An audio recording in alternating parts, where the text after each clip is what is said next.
datang Yesus, kalau datang Roh Kudus, kalau datang damai sejahtera kepada kita,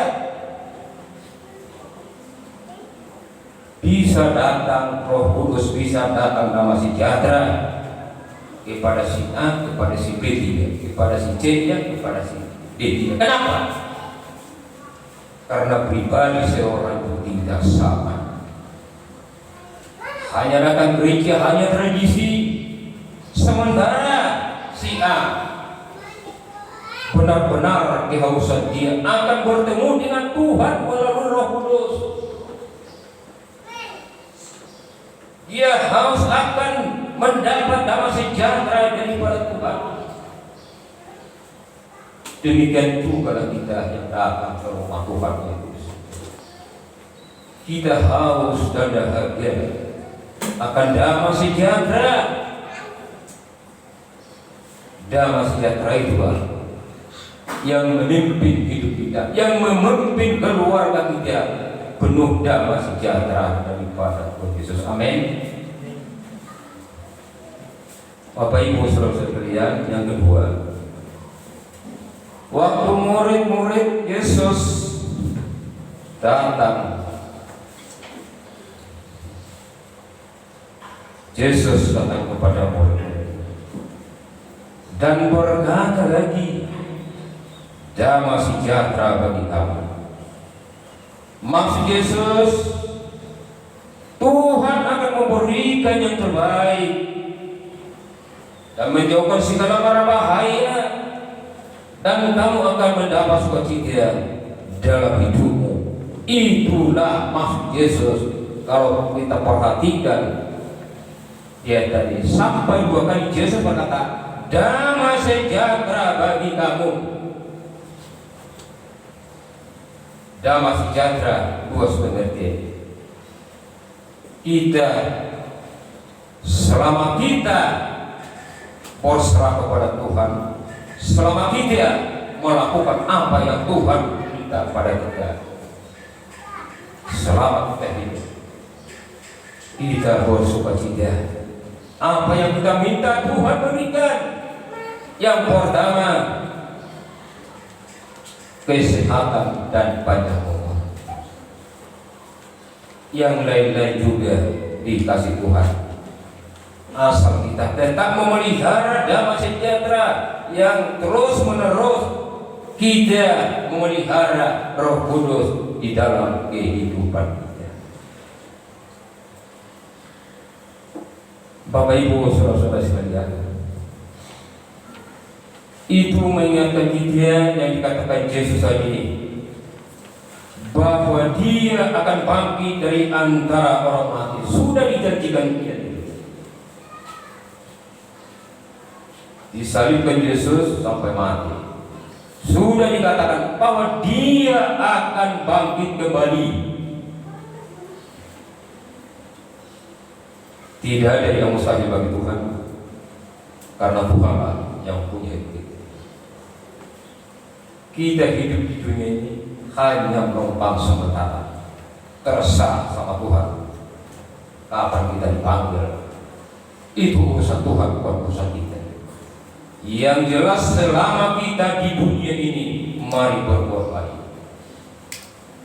Mari kita laksanakan perintah Tuhan. Bapak Ibu, saudara-saudara, bisa kita lihat betapa senangnya murid Yesus melihat kejadian, mendengarkan apa yang dikatakan Yesus itu kepada murid-murid. Coba kalau Yesus langsung berkata kepada kita sekarang, betapa senangnya kita.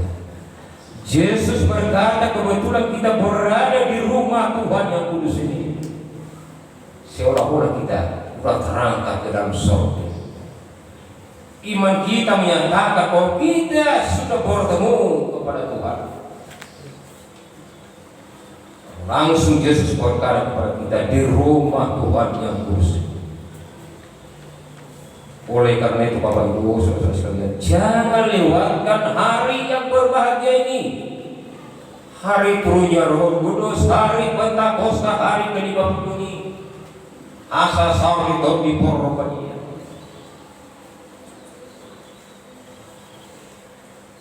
Roh Tuhan roh penghibur. Di dunia ini banyak roh, ya, roh yang demikian rusak. Kalau di bahasa Batak dikatakan banyak di dunia ini roh. Oke, apa itu? Tol binahudara, tol bisipaboto, tol bisipakuturi, tol bisipadigai rumah tak dicoba. Banyak di dunia ini roh. Ada orang yang topi-topi. Kenapa begitu? Karena iblis yang bekerja di dalam hidupnya. Tetapi bagi orang-orang yang percaya kepada Tuhan, tidak biarkan Tuhan biarkan terjadi kepada anak-anaknya yang tetap berseru kepada Tuhan. Amin. Bapak Ibu saudara-saudara sekalian yang dikasihi Tuhan,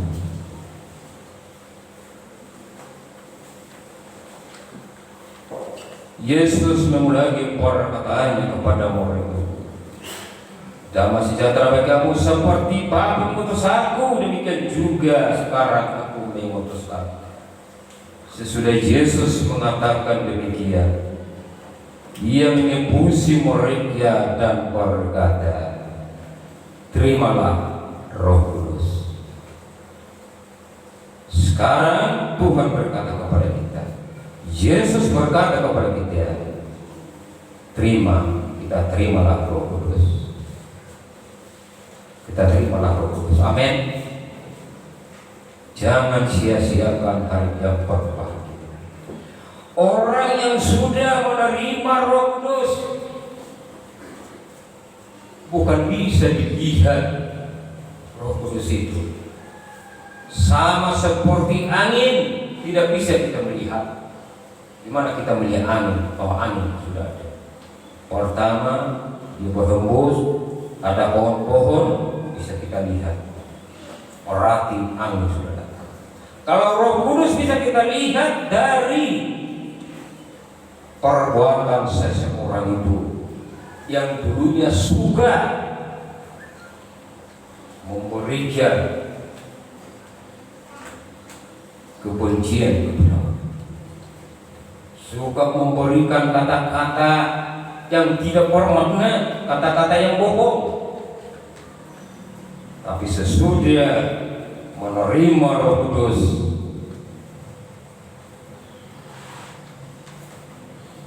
jadi berbuat yang baik. Yang menerima Roh Kudus berarti sudah ada di dalam dia buah-buah roh, ya. Gimana itu buah-buah roh itu? Kalau di bahasa Batak di Bibel, buah-buah roh itu yaitu di Galatia ayat 2. Tapi kalau di Alkitab bahasa Indonesia, buah-buah roh itu ayat 22 sampai 6 ayat 23. Inilah buah-buah roh itu. Kalau sudah ada ini dalam diri kita, berarti yang benar-benar kita sudah menerima Roh Kudus.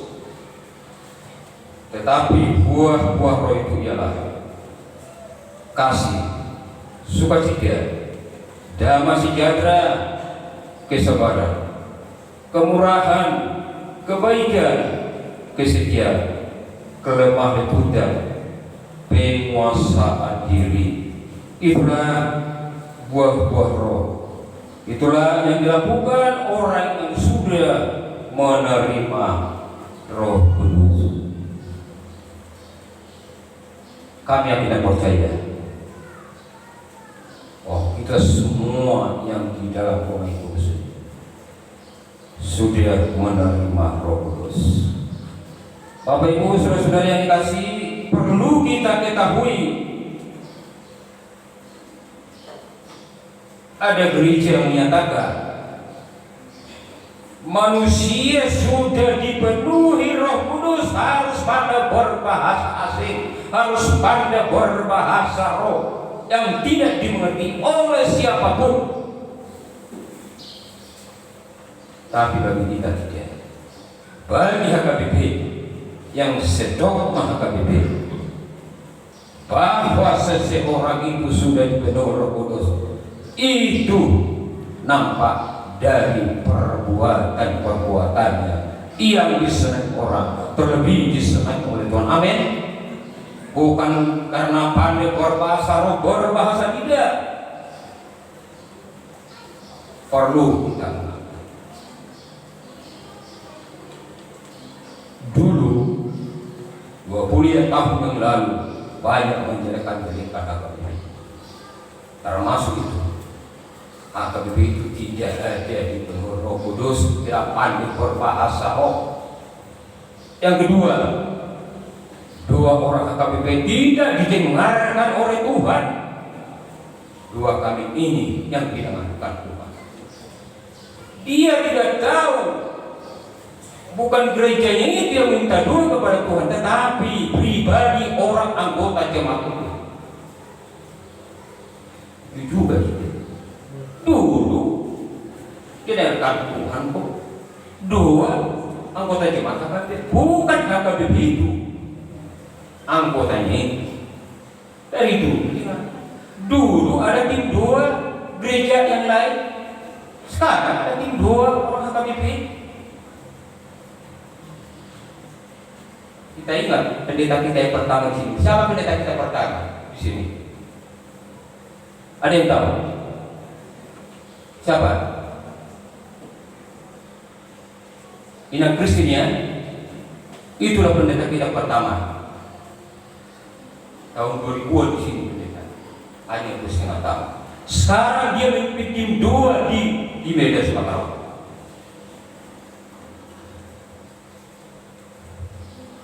Ada tim dua ini.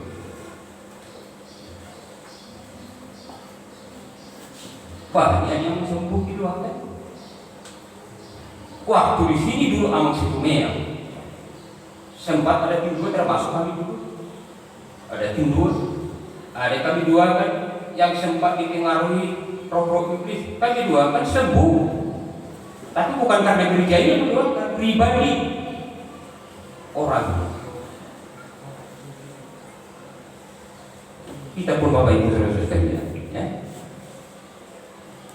bisa tidak mendoakan seseorang, tapi kita buang dulu hati kita seperti berdoa. Kita doa, Tuhan mendengarkan doa yang benar-benar berseru kepada Tuhan. Kalau ada masalah-masalah, doakan kepada Tuhan. Doa semua orang benar-benar harus akan dahaga menerima pertolongan dari Tuhan. Tuhan akan mengatakan amin. Itulah gunanya kita menerima Roh Kudus. Dia 23 dikatakan, jika kamu mengampuni dosa orang, dosanya diampuni. Dan jika kamu menyatakan dosa orang tetap ada, dosanya tetap ada. Maksud Tuhan,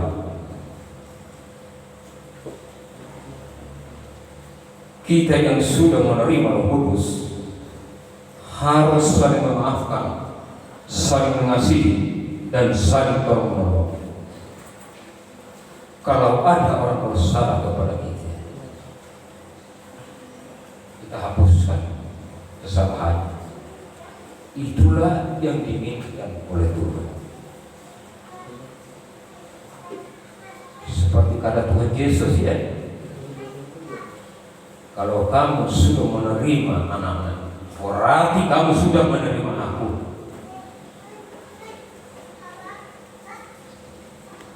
Itulah maknanya pada hari ini, yaitu hari turunnya Roh Kudus. Bapak Ibu, saudara-saudara sekalian,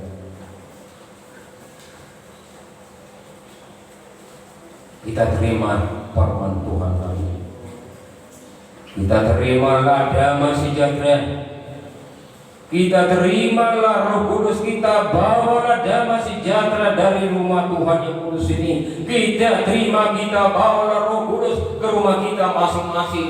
Karena bukan Tuhan, karena bukan Yesus yang langsung memimpin kita, tetapi Roh Kudus yang diturunkan. Itulah memelihara kita, itulah yang membimbing kehidupan kita, itulah yang membimbing keluarga kita.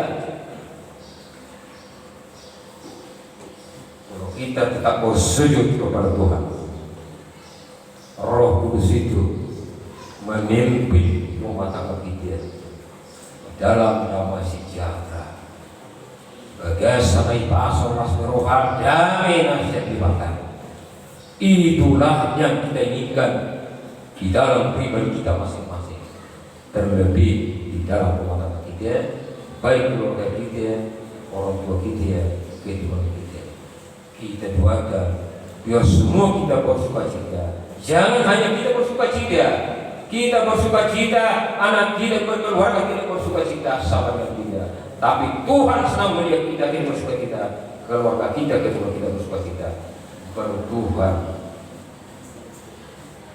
senang melihat kita. Kalau ada orang tua dia kaya, dia senang, atau ada anaknya yang berumah tangga, makan pun pas-pasan. Karena orang tua tidak mau, itu bukan orang tua yang baik. Makanya dikatakan orang tua, ya, aku mendoakan anak-anakku harus dia lebih berhasil daripada aku. Saudara tanya-tanya makin ini. Jadi kita berarti kau berhasil kau anak-anak kau. Di dua kita harus lebih hebat, harus lebih berhasil anak-anakku daripada aku. Semua kita orang pakai hidup. Jadi, karena kita hidup ini sementara. Situasi ini sekarang kaya, bukan dia kaya selamanya. Sekarang sehat, bukan dia sehat selamanya. Selama kita hidup ini harus kita bisa menerima. Tapi kalau tidak menerima atau dalam sakit, marah bahaya, kita minta Tuhan menyembuhkan. Ido nata bangido syaitan atau bersukacita lagi dia. Pada hari ini hari turunnya Roh Kudus, bersukacita kita. Jangan sia-siakan yang datang kita ke rumah Tuhan ini. Oleh karena itu biar kita pulang dari rumah Tuhan ini, kita bersukacita, membawa damai sejahtera, membawa Roh Kudus, supaya kita untuk membantu merenungkan apa yang kita sudah terima dari Tuhan dan apa yang kita lakukan di kehidupan kita yang datang nanti. Biar Tuhan menuntun kita. Kita membuka buku nyanyian ya. Nomor 86 kita dosa pakai organ. Kita nyanyikan nanti tengah suara.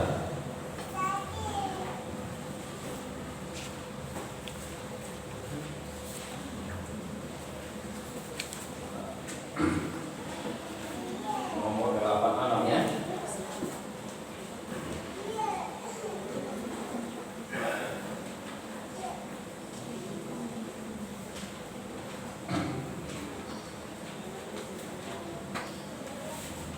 Kayu salib yang kudus. Ayo kita nyanyikan setengah suara.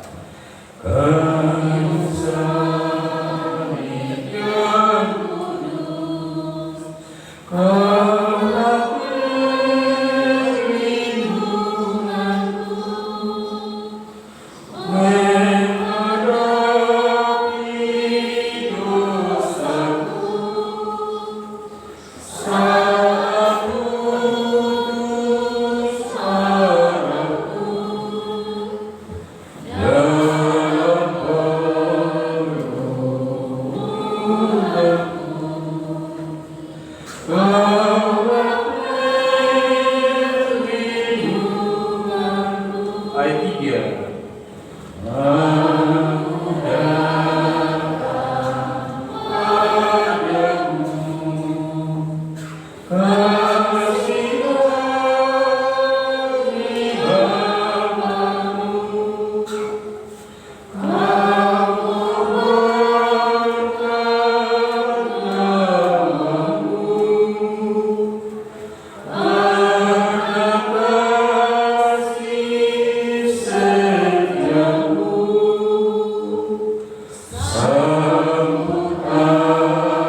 mari kita berdoa. Kembali kami ya Tuhan berterima kasih kepada Tuhan, karena Tuhan sudah memberikan waktu yang baik kepada kami, yaitu bersekutu dengan Engkau. Kami sudah puji Engkau melaluinya